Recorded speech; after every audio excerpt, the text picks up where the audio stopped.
Hello mga agi!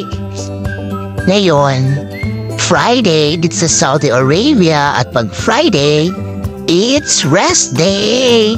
At dahil dyan, magpaparasailing kami.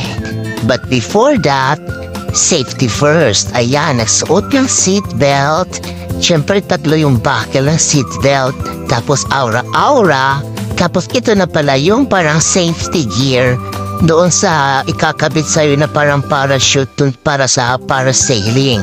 So ayan, ina-assist ako ng crew. Sabi ko kay kuya, Diyos ko kuya, sabi ko, higpitan mo pa, super higpit, kahit hindi na ako makahinga, okay lang, charot lang. Kaya ayan, kinabit na syempre, aura-aura pa ako dyan, smile, diba? Tapos eto, magre-ready na ako.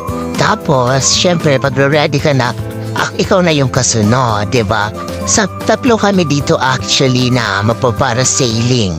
Tapos ang sinabi nung kung sino din mauuna, aba, yung dalawa kong kasama, ako agad ang itinuro. O sabi nila, ikaw, Diyos ko, kinabahan ng agi.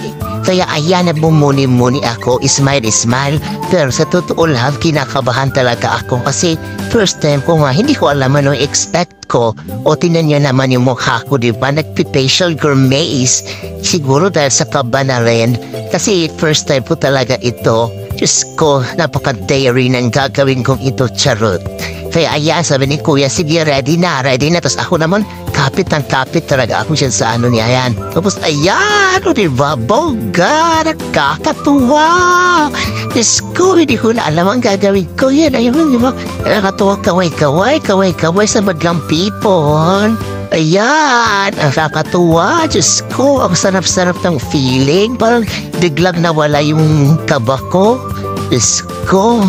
O ayan, nandun na tayo sa ere. Ayan. Pero alam nyo mga agi, ang sarap-sarap doon sa taas. Parang napaka-peaceful, napaka-calm. Parang nandun ako sa taas, parang sabi ko, ay, parang masarap ito, may dala kang dingdong. May baon kang dingdong, kumakain ka. O di kaya mas masaya siguro ito pag meron kang kasama doon sa taas, dalawa kayo, tapos sabay kayo nagmamarites.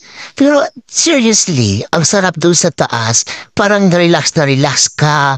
Parang ang sarap-sarap ng hangin, tapos nakisama pa yung panahon sa amin dyan. Hindi siya masyadong mainit. Parang banayad lang dun sa taas na parang pwede kang magdasal kasi parang ang lapit-lapit muna sa langit. I just ko, parang first time ko ito. Kaya thankful talaga ako na na-experience ko ito. Nung una talaga, parang nisitan pa ko kasi hindi ako ganun ka-adventurous.